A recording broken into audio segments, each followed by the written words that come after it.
Slavic languages 2. Slavic languages are the largest group of European languages. They are passively or actively spoken by some 400 million people today.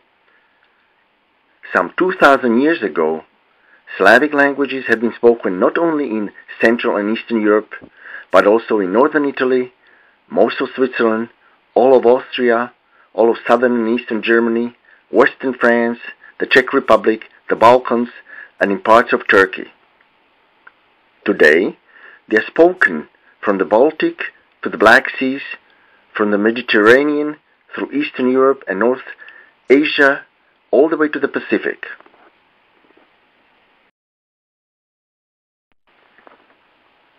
Old Church Slavonic. Up until about 1,000 years ago, all Slavs had one common language, so-called Old Slavonic, which has partly survived to this day in liturgy. Since those times, the Slavic languages have gradually drifted apart.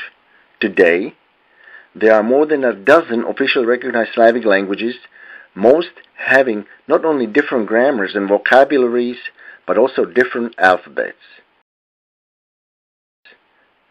Despite the 1,000 years that have passed and the numerous differences, most Slavs can talk to each other about the basics to this day. Modern times.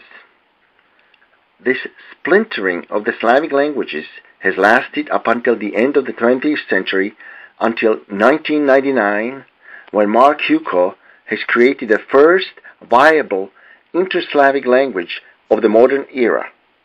He called the language Slovio, meaning the language of the word, and gave it grammar, spelling, and pronunciation simpler than that of any existing Slavic or non-Slavic language. Despite this simplicity, which makes it possible to master in just a few weeks, the language has remained comprehensible to some 400 million people. The Slovio inspiration, the great inspiration of peace, understanding, and progress that Slovio has brought into the Slavic world, has been quickly copied by others. Some of them, instead of joining the common cause, have copied the Slovio idea, except for a few minor and cosmetic changes, to pretend originality. All of those Slovio clones have grammars and spelling that match in complexity the most complex Slavic languages and would take years to master. Except for Slovjenski, created by Mr. Marunka, they have no linguistic value at all and are just a waste of time and energy. Which Slavic language to learn? If you are interested to learn Slavic languages, or at least one Slavic language, we suggest that you start with Slovio due to its logical simplicity and ease of learning. Should you wish to learn Slavic languages in greater depth, with all the complexities of their grammars and spelling, then we suggest that you learn a traditional Slavic language.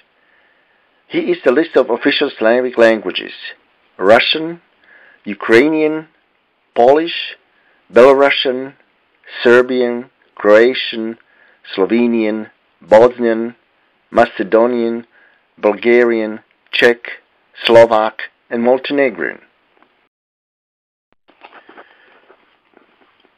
Copycat conlangs.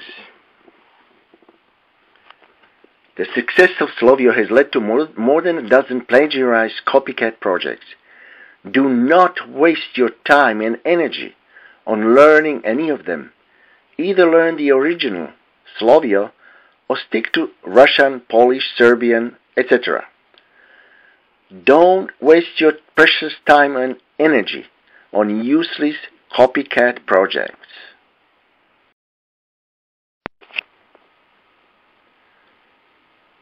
For more original Slovio grammar, samples, and dictionaries, visit the website slovio.com.